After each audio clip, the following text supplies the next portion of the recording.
Hello दोस्तों, आपका हमारे इस चैनल में स्वागत है। 7 या 8 सितंबर पितृपक्ष कब से शुरू होगा? किस समय करें श्राद्ध पूजा?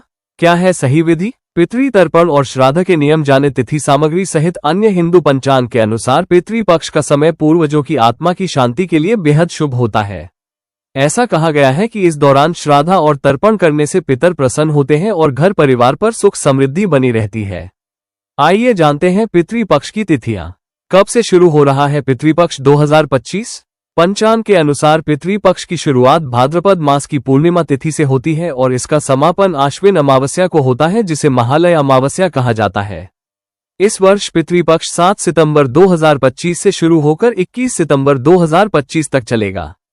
पितृपक्ष 2025 की तिथियां: पूर्णिमा श्राद्ध 7 सितंबर रविवार प्रतिपदा श्राद्ध, 8 सितंबर सोमवार द्वितीय श्राद्ध, 9 सितंबर मंगलवार तृतीया श्राद्ध, 10 सितंबर बुधवार चतुर्थी श्राद्ध, 10 सितंबर बुधवार पंचमी श्राद्ध, 11 सितंबर बृहस्पतिवार महाभरणी, 11 सितंबर बृहस्पतिवार षष्ठी श्राद्ध, 12 सितंबर शुक्रवार सप्तमी श्राद्ध, 13 सितंबर शनिवार अष्टमी श्राद्ध, 14 सितंबर रविवार नवमी श्राद्ध, 15 सितंबर सोमवार दशमी श्राद्ध, 16 सितंबर मंगलवार एकादशी श्राद्ध, 17 सितंबर बुधवार द्वादशी श्राद्ध, 18 सितंबर बृहस्पतिवार त्रयोदशी श्राद्ध, 19 सितंबर शुक्रवार मघा श्राद्ध, 19 सितंबर शुक्रवार चतुर्दशी श्राद्ध, 20 सितंबर शनिवार सर्वपितृ अमावस्या, 21 सितंबर रविवार बार श्राद्ध किस आधार पर किया जाता है?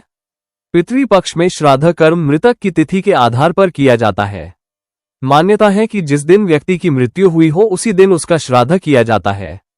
लेकिन अगर आपको व्यक्ति की मृत्यु की तारीख पता ना हो तो ऐसे में सर्वपितृ अमावस्या के दिन श्राद्ध कर सकते हैं।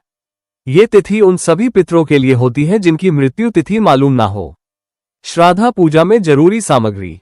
श्राद्ध पूजा के लिए आपको कुछ विशेष सामग्री की जरूरत पड़ेगी, जैसे रोली, सिंदूर, सुपारी, रक्षसूत्र, चावल, जनेऊ, कपूर, हल्दी, देसी घी, शहद, काला तिल, तुलसी पत्ता, जौ, हवन सामग्री, गुड़, मिट्टी का दिया, रुई, अगरबत्ती, दही, गंगा जल, सफेद फूल, खीर, स्वाद के चावल, मूंग, गन्ना और खजूर आदि।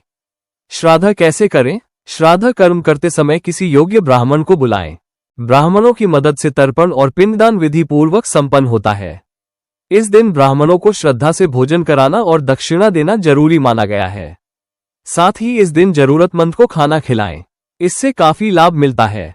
बता दें कि श्राद्ध विधि में गाय, कुत्ते और कौवों के लिए भोजन अलग निकालना भी अनिवार्य माना गया है। इसके बाद पितरों का स्मरण कर उनसे श्राद्ध स्वीकार करने की प्रार्थना करें। पितृ तर्पण और श्राद्ध के नियम। सही तिथि। श्राद्ध हमेशा पितरों की मृत्यु तिथि पर ही किया जाता है।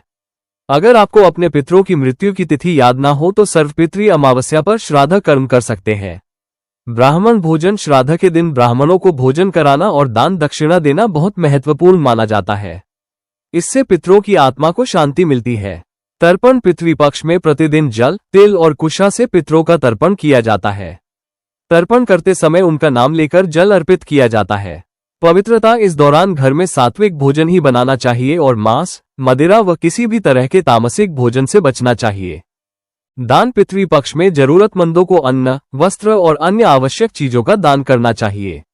इससे पितरों की आत्मा को तृप्ति मिलती है। पवित्र स्थान। श्राद्ध कर्म किसी पवित्र स्थान जैसे गंगा घाट आदि पर करना अधिक फलदायी माना जाता है। किस समय करें श्राद्ध? धार्मिक मान्यताओं के अनुसार श्राद्ध पूजा का सबसे शुभ समय दोपहर का होता है। इस समय ब्राह्मणों की मदद से विधिवत मंत्रों उच्चारण करके पूजा संपन्न करनी चाहिए।